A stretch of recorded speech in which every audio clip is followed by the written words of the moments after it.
So, have you ever stopped to think about what it's really like to trade, say, mango trees for snow shovels? Or to go from dealing with political chaos to figuring out the unspoken rules of Tim Hortons etiquette? Well, we're going to dive into that today.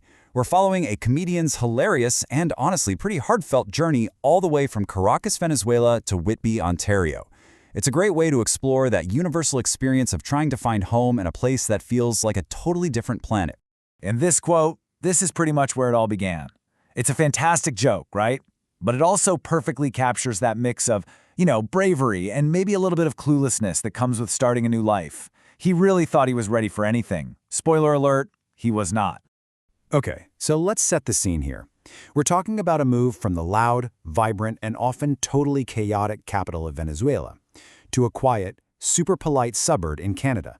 I mean, talk about a culture shock of epic proportions.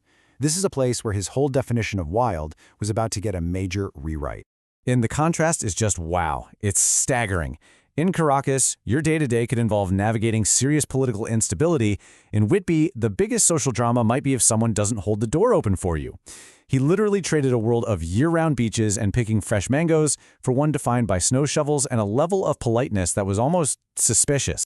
And that was his first real impression. It wasn't the cold that got him, not at first.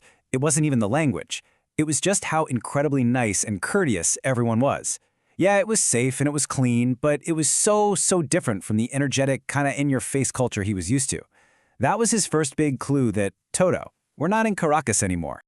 Right, so after he got over the initial shock of all the politeness, the next major challenge showed up. And that, of course, was the weather. You gotta understand, for someone from a tropical country, the Canadian winter isn't just a season, it's a full-on existential crisis. See, the problem was all about definitions. In Venezuela, the climate is pretty simple. You've got hot and you've got hotter. That's it. But in Canada, he learned real quick that cold isn't just one thing. Oh, no. It is a very complex spectrum of suffering with at least 17 distinct levels. And it all starts so innocently, With that first level, it's a bit chilly cold. This is the kind of cold that tricks you. You think, okay, this isn't so bad. I can handle this. It's like the entry-level Canadian cold, and it's basically designed to lure you into a false sense of security. Then, things escalate. You hit the maybe I should wear a jacket stage. And this is when you realize that thin little windbreaker you brought from back home is not gonna cut it. It's like a subtle warning from the universe that, hey, things are getting serious. You're still optimistic, but maybe a little wiser. And then you hit it. The final boss of Canadian winter. It's the kind of cold he had never, ever imagined. It's a physical assault where just breathing in feels painful. And that is the exact moment you look up at the gray sky and truly question every single life choice you have ever made. And, of course, you can't have the cold without the snow. For his kids, who'd never seen it before, that first snowfall was absolute magic. Pure joy. But for him? Oh, for him it was a logistical nightmare. He's just standing there, watching his kids trying to catch snowflakes on their tongues, and all he can think is, my God, how am I supposed to shovel all this white nonsense? All right, so he's freezing, but he's making it. He's surviving. So what's the next hurdle? Well, it's trying to fully immerse himself in Canadian culture, from its kind of strange food and its even stranger sports to all of its unique social rules. Coming from a country that absolutely loves baseball, he just figured Canada would share his passion. Nope. Instead, he discovered hockey, and his take on it is just perfect. It's basically a bunch of guys fighting, and then every once in a while they remember they're supposed to be playing a sport. He just could not get his head around the national obsession with it. Then came the food, and he had to start with one of Canada's most famous inventions, poutine. His definition says it all, really. It looks like a heart attack on a plate, a glorious mess of fries, cheese curds, and gravy. It looks terrifying, it's probably terrible for you, but as he found out, man, is it good. But, not everything was such a pleasant surprise. See, after growing up with all this spicy, flavorful Venezuelan food, some Canadian dishes felt a little, bland. The first time he was served a salad that was literally just iceberg lettuce and ranch dressing, he was genuinely confused. He thought someone was playing a prank on the new guy. Okay, so this is where the story gets really personal. Because look, it's one thing to adapt yourself to a new country. But it's a whole other thing to raise a family between two different worlds, trying to pass on your own heritage while you're helping them embrace a brand new one.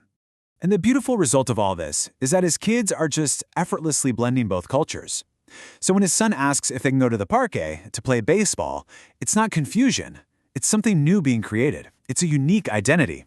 And he was just so proud to see his kids code switching between languages, just like him.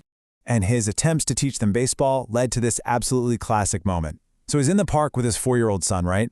He pitches the ball, and the kid gets a hit. It's a super proud dad moment. He's yelling, "Run, my son, run!" And the kid takes off directly for third base. It's just a perfect example of defying expectations, just like his dad. But trying to bridge that cultural gap isn't always easy, especially with family back home.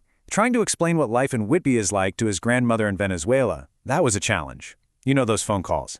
He'd have to constantly clarify, "No, abuela, there are no beaches here. No, we can't just go outside and pick mangoes. Yes, we have to buy special expensive clothes just for the snow. And no, that doesn't mean we're rich. It just means we don't want to freeze to death." So, after all the jokes and all the culture shock and all the little adjustments, we finally get to the real heart of the story. This is about how all those chaotic, funny, and sometimes difficult experiences all came together to create a brand new understanding of what home actually is. And it all starts with the little things. He starts learning the local lingo.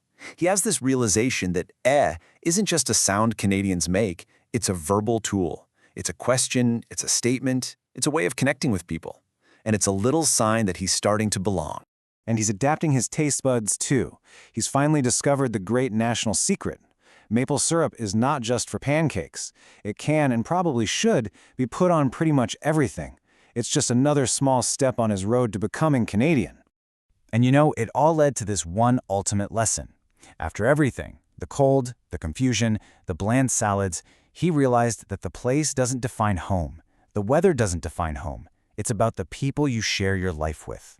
His home was right there with him, in Whitby, the whole time. So yeah, his journey continues. He's found his home, but there are definitely still some Canadian mysteries to solve. It's just a perfect reminder that adapting is always an ongoing process. It's full of laughter and learning, and that maybe, just maybe, some cultural mysteries are best left unsolved, at least for now.